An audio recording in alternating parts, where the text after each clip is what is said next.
Right, hello and welcome back to the YouTube. We are currently in a car, if you couldn't tell already. I'm on my way to London. It's 9:30 on a lovely Tuesday morning. I've been driving since 7. Traffic's horrific. I've got to get to London. We're going to see the new ESN warehouse, which I'll get into a little bit later in the video. So we'll give you a tour of that, which will be quite cool to see.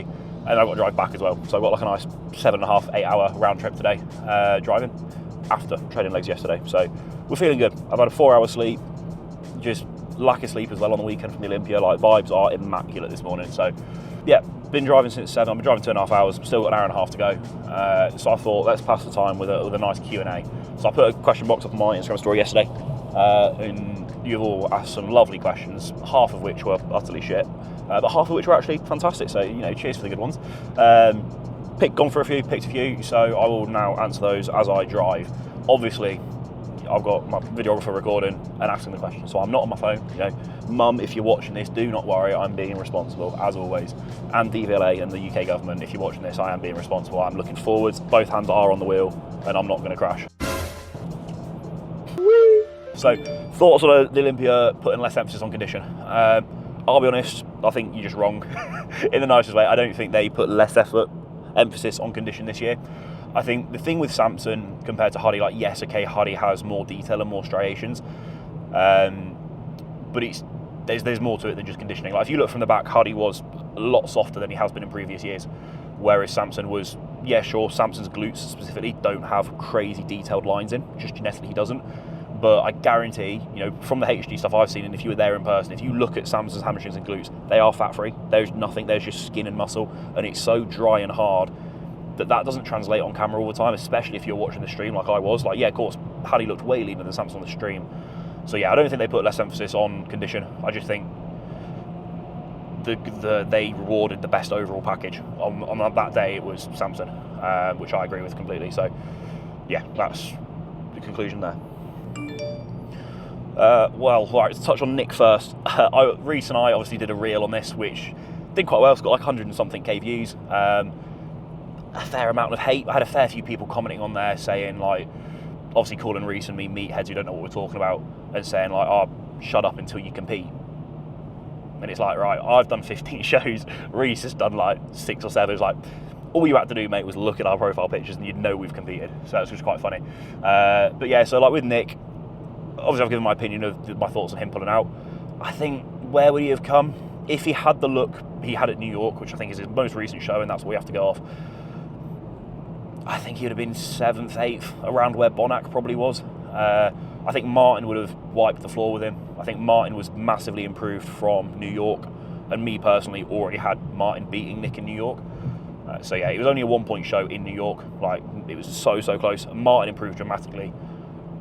Obviously, we know Nick hadn't, and that's why he didn't compete. But even if Nick got on stage, yeah, I think he would have probably been Nick as he was in New York, 7th or 8th. As for the rest, I'll give a quick brief synopsis of my conclusion of the Olympia. I think it was one of the best Olympias I've watched the last 6, right? That was my favourite. Just the way the judging was, just everything. It was such a good Olympia this year. Classic Z, Chris obviously winning.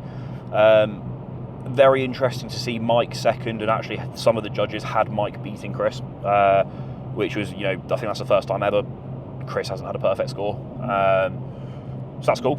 Exciting, but obviously Chris retired, which, you know, I said it in a YouTube video about 2 months ago. It's like everybody knew that was coming. I'm glad he's retired on top. I think it's a perfect ending to, you know, his career. So he looked good. He looked like Chris. I think he was a little bit improved, nothing major, but he was just improved again, and he's just Chris, isn't he? He's going to win. Mike was probably one of the most perfect peaks I've ever seen. Like, that was perfect. His glaze, his fullness, hardness, his posing, like, everything was so polished that it was like the definition of a professional. Like, it was absolutely bang on. So yeah, he deserved it. Urs massively improved as well. A few others, Jose, the guy from Spain who came 6th, 22 years old, absolute freak. His condition, just next level. I think he's one to watch for the future. I think Naz as well from the UK. I said this on Naz's Instagram. I thoroughly, hand on heart, believe that Naz will win the Olympia once he fills out his weight cap. He's got 7 or 8 pounds to put on. I think once he fills that out, he'll win the Olympia. So, you know, clip this when he has done. Yeah, for the Classic, obviously that was good. Open, Samson obviously taking it home for the boys. Big up. Again, I think it was his best to date by an absolute mile. I think Huddy was a little bit softer than he has been in previous years from the rear especially. Derek's legs were sort of downsized. It looked they didn't quite match his upper as well as last year. So that's also a similar thing to Wesley in Classic. Like the symmetry was just off, so it wasn't rewarded.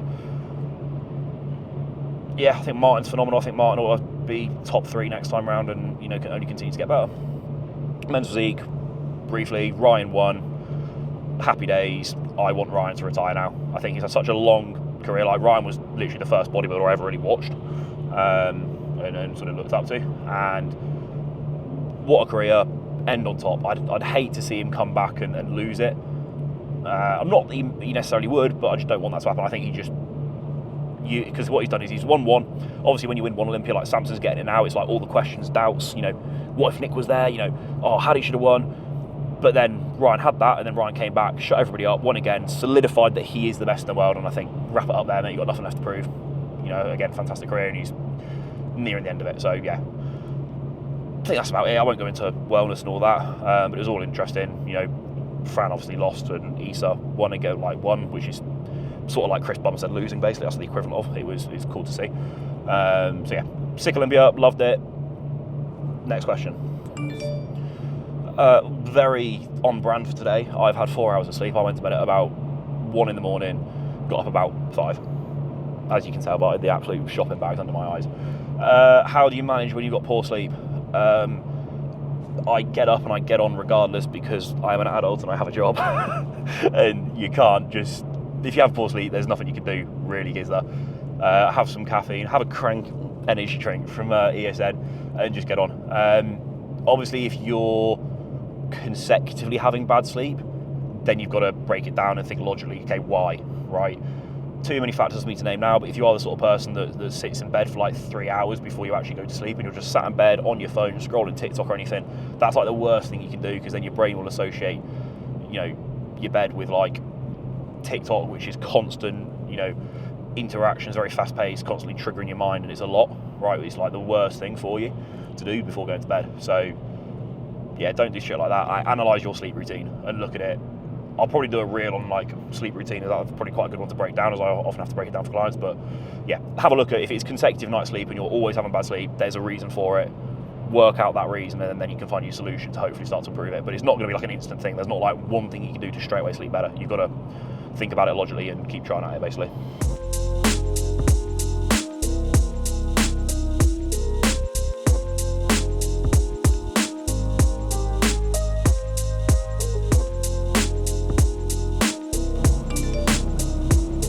When I decided to compete, I think I've always had the mindset like, you're going to compete, you might as well do it properly. If you're going to half-arse it, you're not going to do very well, so what's the point?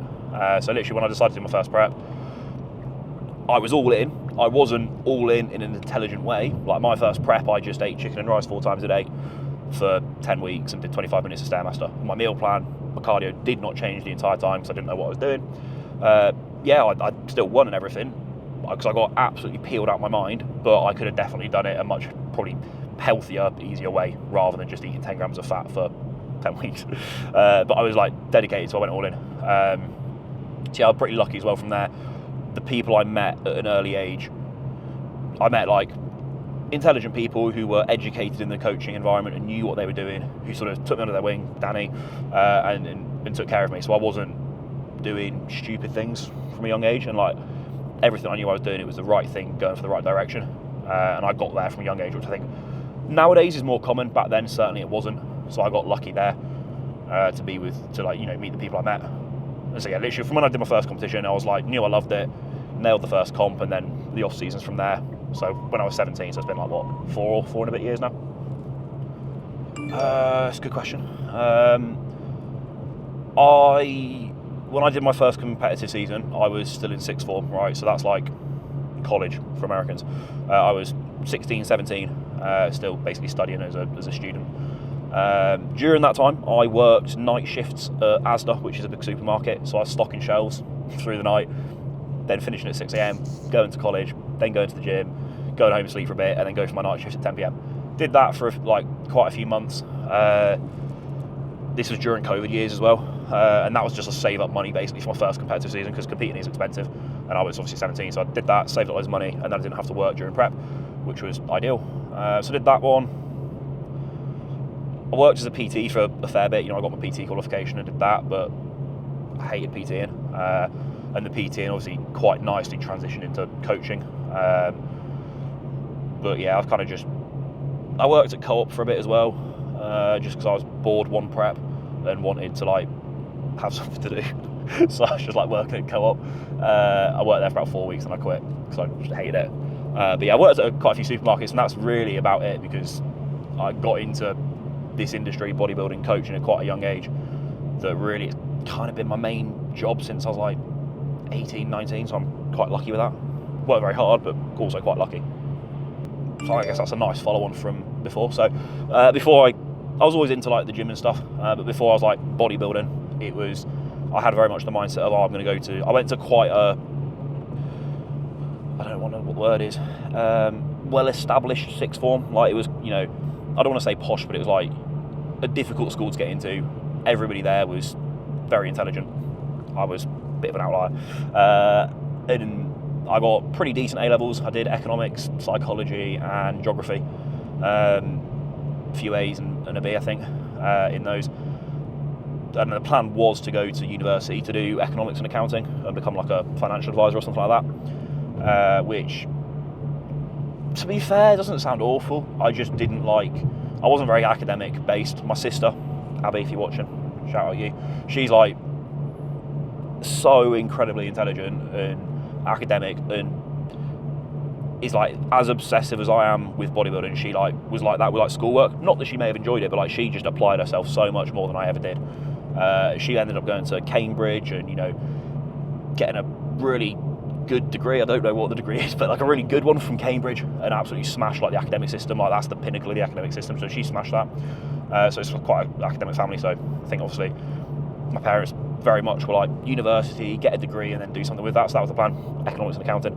But they were obviously very supportive as well. When I did coaching and was like, I want to do this, they were like, okay, let's see how it goes. And it obviously was quite successful, so they now understand it. But yeah, it was to go to university and become a accountant.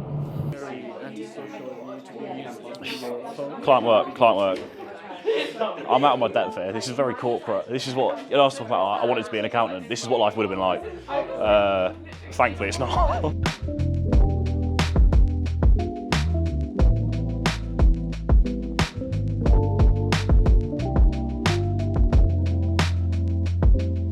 It's a warehouse, right? It's a lot. It looks like IKEA. If you haven't been to IKEA, that's what it looks like. We've pretty much wrapped up all the filming now. It was like a GCSE drama piece, and it was thrilling. Reason we're here filming for the ESN, like, obviously, all of you who have ordered it, obviously, is all of you, as it should be. Delivery used to come from Germany, so it used to take like a while. Now it's next day. Oh, hey. So now when you order ESN stuff, you get it the next day. So go and order something, code yours. It might be 30% off right now, it might not be, I don't know, but if it is, enjoy. Right, I need to eat, I'm quite behind on food. I've got my fish and rice. We're in like a corporate office block, we're in the board room right now. There's like a big office block with everybody working right now, really hard. I need to go and use their microwave to microwave some fish, stink out their entire office, and then come and eat it. So they're gonna love me. I got the special vest, all the other high vises were like yellow and a medium, so I got the extra large special one for special people. Microwave located.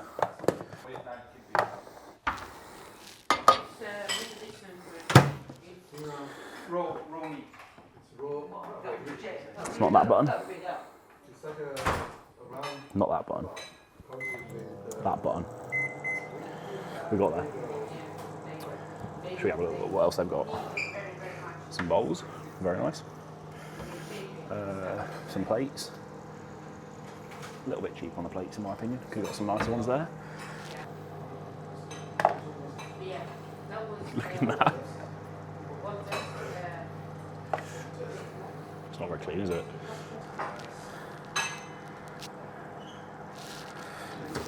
Some Weetabix and the rubber glove. Interesting, very interesting. This is what corporate life is like, guys. This is why you shouldn't go to university, because you might end up here. That's a joke. School is good.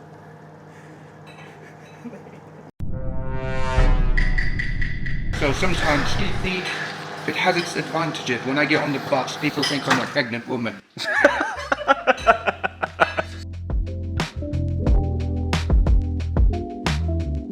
Right, we have wrapped up at the warehouse. I didn't really film much there because it was quite boring, I'll be honest.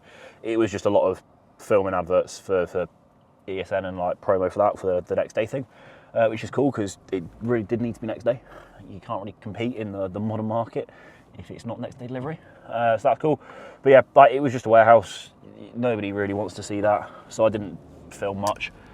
It's just a lot of boxes, as the few bits you have seen, I'm sure. It was just a lot of boxes and like packets of orders and stuff. Interesting-ish, but not for a video.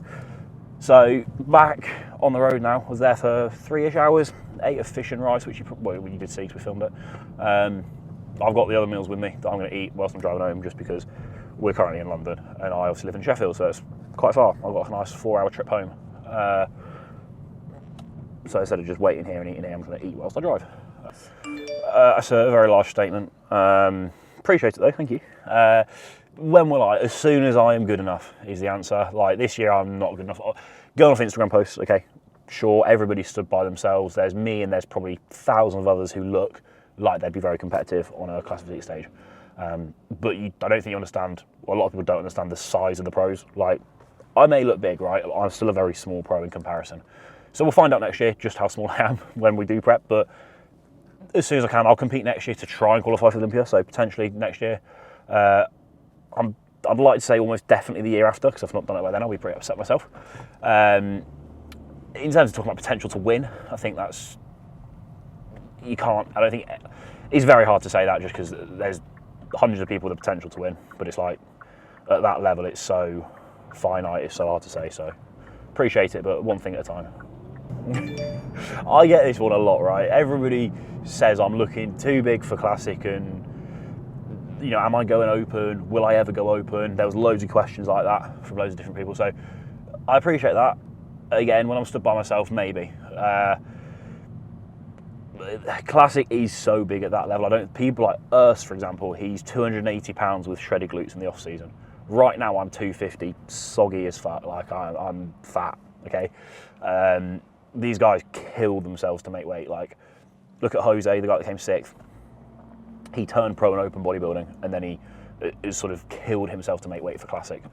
So, you know, I need to be 215, shredded out my mind, and then drop down to make the cap.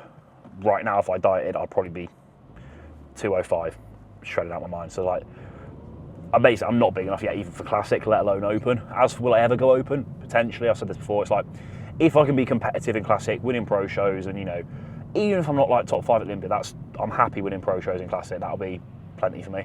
So if I can get there, great. Just because I like the classic physique look, I also don't want to have to push it as far as I need to go open from a health standpoint, and, you know, all of that. So I'd like to stay classic, but if I max out my weight cap and I'm still not competitive in classic, then the only option really is to go open and then potentially. But dream scenario, I'm going to stay classic. That's what I want to do anyway. Right, I'm going to outro it now because I've got to drop Nidesh, my videographer, at the train station, and I've got to drive back to Sheffield. And you already sat us in the car on the way there, so we'll wrap up the Q&A there to not waste anyone's time. Next video is going to be a full day of eating. I've been promising that for a while, but it actually will be. I will pull my finger out. So yeah, that is the video.